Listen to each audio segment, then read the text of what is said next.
সালামু আলাইকুম। জামাত ইসলামের নেতাকর্মীদের জন্য একটা খুশির খবর, অনেকটা হই হই কাণ্ড, রই রই ব্যাপার। গতকালকে বাংলাদেশে নির্বাচনী প্রচারণার আনুষ্ঠানিক কার্যক্রম শুরু হয়েছে। বিএনপি, জামাত ইসলাম বা তাদের সাথে যে জোট আছে এনসিপি সহ বাকিরা নির্বাচনী কার্যক্রম শুরু করেছে। তো এই কার্যক্রম শুরুকে কেন্দ্র করে পৃথিবীব্যাপী বিখ্যাত একটা সংবাদ মাধ্যম আল জাজিরা, যে আল জাজিরা শেখ হাসিনাকে নিয়ে একটা রিপোর্ট করছিল, আর এতে শেখ হাসিনা বা আওয়ামী লীগের অনেকটা কি বলা হচ্ছে পতনের একটা বড় ভূমিকা এই আল জাজিরা রেখেছে। সেই আল জাজিরাই গতকালকে একটা প্রতিবেদন দিয়েছে যে জামাত ইসলাম কি সরকারে আসছে। আল জাজিরার প্রতিবেদনটা বিভিন্ন ধরনের জরিপকে কোড আনকোড করে তারা মতামত দিয়েছে। এখানে জামাতের যারা বিভিন্ন নেতা আছেন, সাধারণ মানুষ আছেন, অনেকের সাথেই কথা বলেছেন আল জাজিরা। গতকালকে আপনাদের খেয়াল থাকার কথা, যুক্তরাষ্ট্র হঠাৎ করে জামাতের দিকে বন্ধুত্বের হাত বাড়ানো এবং কি তারা মনে করছে এই মুহূর্তে বাংলাদেশে ইসলামপন্থীদের একটা উত্থান হচ্ছে, তবে শরিয়া আইন চালু করলে বাংলাদেশের উপর 100% শুল্ক সহ আর বিভিন্ন প্রতিবন্ধকতার তৈরি করবে পশ্চিমা রাষ্ট্রগুলো। তো এমন অবস্থায় জামাতও হঠাৎ করে ঘোষণা দিল যে তারা শরিয়া আইন চালু করবে না, আর এ নিয়ে আলোচনা আছে, সমালোচনা আছে।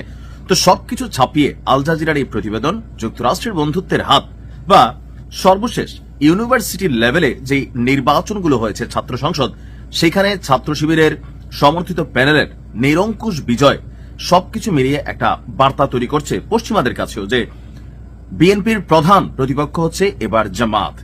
আর জামাতেরও এখানে বিভিন্ন তথ্যপাত্র যতটুকু বোঝা যাচ্ছে যে এবার ক্ষমতায় যাওয়ার চান্স আছে জামাত ইসলামের। তবে জামাতের সাথে যারা জোট বেঁধেছেন এখানে শক্তিশালী হিসাবে এনসিপি তেমন শক্তিশালী কেউই না, আর বাকি যারা আছে ততটা মেরুদণ্ড আছে আমার কাছে এমন কোন দল চোখে পড়ে নাই। তবে জামাতের যে নিজস্ব ভোট কেন্দ্র বা জামাত যে একজন করেন তার পরিবারের সবাই কিন্তু জামাতেরই ভোটার হয়, অন্যান্য দল এটা নাই। তো সবকিছু মিলিয়ে আমরা যদি দেখি, গেল কয়েক মাস আগে যুক্তরাষ্ট্র ভিত্তিক ইন্টারন্যাশনাল রিপাবলিক ইনস্টিটিউট তারা গত ডিসেম্বর মাসে একটা জরিপ করেছিল। বিএনপির জনসমর্থন তখন ছিল 33% আর জামাতের ছিল 29%। এরপর আপনার institute of law and diplomacy international এবং জাগরণ ফাউন্ডেশন সহ শীর্ষস্থানীয় বাংলাদেশের সংস্থাগুলোর আরেকটা জরিপ চলেছিল, যেখানে বিএনপি 34.7% এবং জামাত 33.6%। অর্থাৎ অল্প দিনের মধ্যে বিএনপির কাছাকাছি আপনার জামাতের অবস্থান কিন্তু আমরা দেখলাম যে এগিয়ে এসেছে। সেই ধারাবাহিকতায় অনেকেই মনে করছে যে আগামী নির্বাচনে জামাত বিএনপিকে ছাড়িয়ে যাবে। তবে নির্বাচনের ফলাফল জনগণের হাতে, এটা হচ্ছে একটা পারসেপশন। আমরা যদি এরপর দেখি যে এখানে জামাতের যিনি একজন নেতা আছেন তাহের সাহেব, তো তিনি আপনার আল জাজিরাকে দেওয়া সাক্ষাৎকারে তারা বলছেন যে এই পুনরুত্থান কেবল বছরের পর বছর দমনের বিরুদ্ধে জনগণের সহানুভূতি নয়, বরং দেশের প্রতিষ্ঠিত রাজনৈতিক ব্যবস্থার প্রতি এক ব্যাপক মোহভঙ্গের প্রতিফলন। জামায়াতের নায়েবে আমির ডক্টর তাহের তিনি আল জাজিরাকে বলেছেন আপনার আওয়ামী লীগ নিষিদ্ধ হওয়ায় তৈরি হওয়া রাজনৈতিক শূন্যতায় জামাত দ্রুত নিজেকে বিএনপির প্রধান প্রতিদ্বন্দ্বী হিসাবে প্রতিষ্ঠিত করতে পেরেছে এবং কি জামাতের আনুমানিক 2 কোটি সমর্থক রয়েছে, যাদের মধ্যে নারীসহ 2,50,000 নারীসহ প্রায় 2,50,000 নিবন্ধিত সদস্য বা রুকন রয়েছে। এই সংখ্যাটা দলটির সাংগঠনিক শক্তিকে প্রকাশ করে এবং কি এনসিপির মতো নতুন দলকেও তারা কাজে লাগাতে চায়।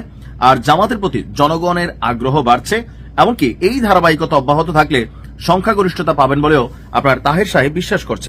এমনকি পশ্চিমা বা প্রতিবেশী রাষ্ট্র ভারত সহ অন্যান্যদেরকে বাংলাদেশ কোনো হুমকির জায়গা না, এটা প্রমাণিত করার জন্য তারা শরিয়া আইন এটা আসলে এখন এস্টাবলিশড করবেন না, কারণ শরিয়া আইন চালু করলে পশ্চিমা বিশ্ব বাংলাদেশের উপর একটা রিয়েকশন দিবে অথবা এই সরকারকে আপনার সাপোর্ট করবে না। তো এরকম নানান চিন্তা থেকে তারা শরিয়া আইনকেও আপাতত আপনার সরিয়ে ফেলেছেন। অ্যাজ এ রেজাল্ট পশ্চিমারা জামাতকে প্রেফার করছে ওয়ান কাইন্ড অফ। আর পাশাপাশি আল জাজিরা যে প্রতিবেদন করেছে সেখান থেকে সবকিছু মিলিয়ে আপনার যে জরিপটা, এই জরিপটা কিন্তু শতভাগ সত্য বা এরকম কিছু না, এটা হচ্ছে একটা জরিপ। ভোটের দিনের আগে কোন জরিপের কার্যকারিতা নিয়ে আসলে কথা বলার সুযোগ নাই। তবে যে ডাকসু, জাকসু, রাকসু, সাকসু এই বিভিন্ন নির্বাচনকে একটা প্রিফার ধরে বা সাম্প্রতিক সময়ে বিভিন্ন ইনস্টিটিউট, বিভিন্ন দেশ তারা তাদের জরিপে এখানে পর্যালোচনা করছে।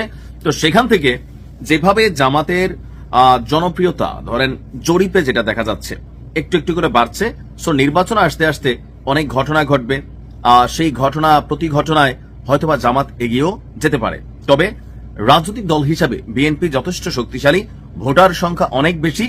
আর ঝামেলার একটা কারণ হচ্ছে বিএনপি হারবে শুধুমাত্র তাদের বিদ্রোহী প্রার্থীরা যারা আছেন। যদি বিদ্রোহী প্রার্থীরা ধানের শীষের পক্ষে শতভাগ মন দিয়ে কাজ করে তাহলে জামাত জিতবে না। কিন্তু যদি বিদ্রোহী প্রার্থীরা আপনার দলের বিপরীতে গিয়ে গোপনে কাজ করে তাহলে জামাতে এখানে আপনার ফাইনালি এসে দেখা যাবে যে হয়তোবা ক্ষমতায় চলে গেছে। তো আল জাজিরার এই প্রতিবেদন এই মুহূর্তে জামাতের নেতাকর্মীদের জন্য খুবই গুরুত্বপূর্ণ। তবে বিএনপি সহ অন্যান্যরা বলছেন এটা জাস্ট একটা জরিপের উপর পর্যালোচনা করে আসলে কোনো কিছু বলা যায় না। কেননা আওয়ামী লীগ সরকারের সময়ও বিভিন্ন জরিপ হতো যে এই দেশে 90% আওয়ামী লীগ। আসলে কি তাই ছিল? অবশ্যই না। এখানে মিক্সিং, গুপ্ত প্লাস অনেক কিছুই, বা ধরেন চাপে পইরা অথবা জোশে জোশে অনেকে তখন আওয়ামী লীগ করছিল। তো সেই সকল জরিপও কিন্তু আপনার ভুল প্রমাণিত হয়ে গেছে 5ই আগস্টের মাধ্যমে। সো একটা জরিপকে খুব সিরিয়াস নেওয়ার কিছু নাই, তারপরে আবার কিছুটা হয়তো সিরিয়াস নেওয়ারও বিষয় থেকে যেতে পারে। আর অল্প কয়েকদিন আছে নির্বাচনের, যারা বিভিন্ন দলের নেতাকর্মীরা আছেন তাদের উদ্দেশ্যে আমার পার্সোনাল বক্তব্য হচ্ছে যে অপ্রয়োজনীয় কথা দিলাম তো টাইপের কোন রকম প্রতিশ্রুতি দিয়েন না। কারণ আপনি যখন ক্ষমতায় যাবেন আপনার উপর এই প্রতিশ্রুতিগুলো চাপ তৈরি করবে। এমনকি সোশ্যাল মিডিয়ার যুগ, সমালোচক প্রত্যেক দলেরই আছে, বিএনপির আছে, জামাতের আছে, বা অন্যান্য যে দলগুলো আছে এনসিপির আছে। সো আপনারা যখন রাজপথে কথা বলেন, মাঠে ঘাটে কথা বলেন, সেই ক্ষেত্রে কথা বলার মধ্যে প্রতিশ্রুতি যে বিভিন্ন ধরনের আপনার প্রতিশ্রুতি আসছে, যেমন জামাত বলতেছে তারা ঘুষ খাবে না, দুর্নীতি করতে দেবে না, চুরি করতে দেবে না, সরকারি ট্যাক্সের বাইরে যে চাঁদাবাজি ট্যাক্স আছে ওইগুলো করতে দিবে না, এমনকি অনেক ভুরি আপনার ওয়াদা দিচ্ছেন। তাদের মন্ত্রীরা এমপিরা রাষ্ট্রীয় কোনো সুযোগ সুবিধা নেবে না। অপরদিকে বিএনপি আপনার ভোটারদের জন্য 2000 টাকার একটা ফ্যামিলি কার্ডের বলছেন যে 4 কোটি পরিবারকে জনাব তারেক রহমান বলেছেন। সো সবকিছুই কিন্তু মুখরোচক, শুনতে ভালোই লাগে। তবে বাস্তবতা হচ্ছে যে ক্ষমতায় যাবার পর এই কাজগুলো আসলে কতটা স্বচ্ছতার সহিত, কতটা নিরপেক্ষতার সহিত করা যায়। কারণ দলের একজন কর্মীর দায়ভার পুরো দলকে কিন্তু পায়ে বসে। সো আগামী নির্বাচনে আমরা মনে করি যে বাংলাদেশের উন্নতি হোক, রাজনৈতিক যে সিস্টেম ছিল সেখানে পরিবর্তন হোক, দুর্নীতিমুক্ত বাংলাদেশ হোক, আর আইনের সুশাসন প্রতিষ্ঠিত হোক। এইটা হওয়া খুবই জরুরি। এখন ক্ষমতা আল্লাহর তরফ থেকে আসে, যার কপালে রাষ্ট্রিকা আছে সেই ক্ষমতায় যাবে। সো এ নিয়ে অযথা মারামারি, কাটাকাটি, ঝগড়া, বিবাদ ফেসবুকে আমার মনে হয় যেগুলোর প্রয়োজন নাই। Best of luck both of দল। ভালো থাকুন। আসসালামু আলাইকুম।